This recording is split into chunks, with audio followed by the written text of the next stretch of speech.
British പ്രധാനമന്ത്രി Keir Starmer ഇന്ത്യയിലേക്ക് October 8, 9 തീയതികളിലാണ് സന്ദർശനം. വിഷൻ 2035 അനുസൃതമായി ഇന്ത്യ UK പങ്കാളിത്തത്തിന്റെ പുരോഗതി പ്രധാനമന്ത്രി മോദിയും സ്റ്റാർമറും വിലയിരുത്തും. വ്യാപാരം, നിക്ഷേപം, സാങ്കേതികവിദ്യ, പ്രതിരോധം, സുരക്ഷ, കാലാവസ്ഥ, ഊർജം, ആരോഗ്യം, വിദ്യാഭ്യാസം തുടങ്ങിയ മേഖലയിൽ ഇരു രാജ്യങ്ങളും തമ്മിൽ സഹകരണം ശക്തിപ്പെടുത്തുന്നതാണ് വിഷൻ 2035.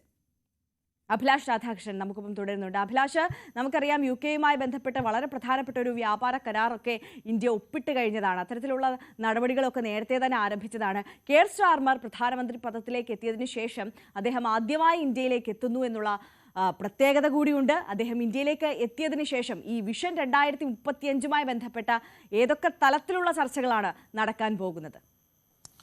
ആര്യ പറഞ്ഞതുപോലെ ബ്രിട്ടീഷ് പ്രധാനമന്ത്രി പദത്തിലേക്ക് കെയർ സ്റ്റാർമർ എത്തിയതിനു ശേഷം ഇത് ആദ്യമായിട്ടാണ് ഇന്ത്യ സന്ദർശിക്കാനെത്തുന്നത്. ഇത് വളരെ പ്രധാനപ്പെട്ട ഒരു കൂടിക്കാഴ്ച കൂടിയാണ്. കാരണം ഈ വർഷം ജൂലൈയിൽ 23, 24 തീയതികളിൽ പ്രധാനമന്ത്രി നരേന്ദ്രമോദി ബ്രിട്ടനിൽ പോയിരുന്നു. അവിടെ വെച്ച് കൂടിക്കാഴ്ച നടത്തി. അവിടെയാണ് അടുത്ത 10 വർഷത്തേക്ക് ഇന്ത്യയും ബ്രിട്ടനും ചേർന്നുകൊണ്ട് 10 വർഷത്തേക്ക് രണ്ടുപേരും പരസ്പരം സഹകരിച്ചുകൊണ്ട് രണ്ട് രാജ്യങ്ങളുടെയും സമ്പദ് വ്യവസ്ഥ വളർത്തുന്നതിനെക്കുറിച്ചുള്ള ചർച്ചകളും കരാറുകളും തുടങ്ങിയത്. അത് വിഷൻ 2035 2025 മുതൽ 2035 വരെയുള്ള 10 വർഷത്തിൽ ഇരു രാജ്യങ്ങളും ഏത് തരത്തിൽ സഹകരിച്ച് മുന്നോട്ട് പോകണം, അതിൽ രണ്ട് രാജ്യങ്ങൾക്കും ഏത് തരത്തിലാണ് വളർച്ച ഉണ്ടാകുന്നത് എന്നുള്ള കാര്യങ്ങളിൽ രണ്ട് സർക്കാരുകളും ഒരുമിച്ച് തീരുമാനിച്ച് മുന്നോട്ട് പോകാനുള്ള കരാറിനെയാണ് വിഷൻ 2035 എന്ന് വിശേഷിപ്പിക്കുന്നത്. ഈ കരാറുമായി ബന്ധപ്പെട്ടാണ് ഇപ്പോൾ ഒക്ടോബർ 8, 9 തീയതികളിൽ ബ്രിട്ടൻ പ്രധാനമന്ത്രി കെയർ സ്റ്റാർമർ ഇന്ത്യ സന്ദർശിക്കുന്നത്.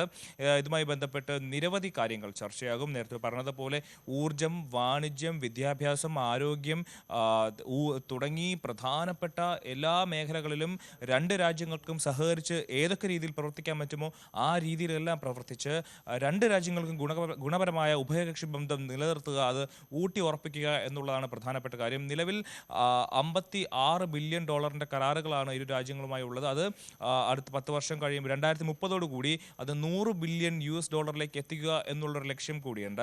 ഒക്ടോബർ 8 തീയതി എത്തുന്ന കെയർ സ്റ്റാർമർ മുംബൈയിൽ ഒരു പരിപാടിയിൽ പങ്കെടുക്കും. അവിടെ വെച്ച് രണ്ട് രാജ്യത്തെ അഭിസംബോധന ചെയ്യും. രണ്ട് പ്രധാനമന്ത്രിമാരും ഒരുമിച്ച് മാധ്യമങ്ങളെ കാണും, സംസാരിക്കും.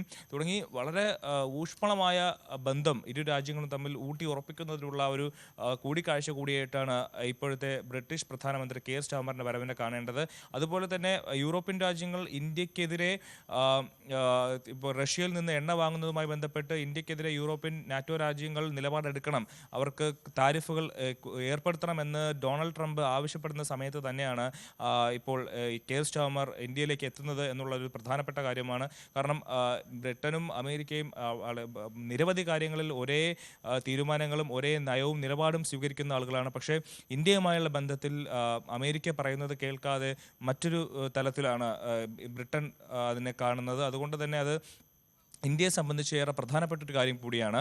അതായത് ഇന്ത്യയും UK-യും തമ്മിലുള്ള ബന്ധം കൂടുതൽ ഊഷ്മളമാകുന്നു, അല്ലെങ്കിൽ കൂടുതൽ ദൃഢമാകുന്നു എന്നുള്ള അതിൻ്റെ ഒരു നേർക്കാഴ്ച കൂടിയാണ് ബ്രിട്ടൻ പ്രധാനമന്ത്രി ഇന്ത്യ ഇപ്പോൾ സന്ദർശിക്കുന്നത്. എന്തായാലും ഇപ്പോഴത്തെ ഈ കൂടിക്കാഴ്ച ഈ വർഷം തന്നെ ജൂലൈയിൽ പ്രധാനമന്ത്രി നരേന്ദ്രമോദി നടത്തിയ കൂടിക്കാഴ്ചയുടെ ഭാഗം കൂടിയാണ് തിരിച്ച് ഇന്ത്യയിലേക്ക് എത്തുന്നത്. കൂടാതെ ഈ വരുന്ന നവംബർ, ഡിസംബർ മാസത്തിൽ പുടിനും ഇന്ത്യയിൽ എത്തുന്നു എന്നുള്ളൊരു പ്രധാനപ്പെട്ട കാര്യമുണ്ട്. അതായത് ഇന്ത്യയുടെ വിദേശ നയതന്ത്ര ബന്ധങ്ങൾ കൂടുതൽ ഊഷ്മളമാകുന്നു. മറ്റ് രാജ്യങ്ങളുമായി അമേരിക്കയോട് ചേർന്ന് നിൽക്കുന്ന നിലപാടെടുക്കുന്നവരും അതുപോലെ അമേരിക്കയ്ക്കെതിരെ നിൽക്കുന്നവരും ഇന്ത്യക്ക് അനുകൂലമായി നിലപാടുകൾ സ്വീകരിക്കുന്നു, വാണിജ്യ വ്യാപാര കരാറുകളിൽ ഒപ്പിടുന്നു എന്നുള്ളതാണ് ഏറ്റവും പ്രധാനപ്പെട്ട കാര്യം. ആര്യ, തീർച്ചയായും അഭിലാഷ് രാധാകൃഷ്ണനാണ് വിവരങ്ങളുമായി നമുക്കൊപ്പം ചേർന്നത്.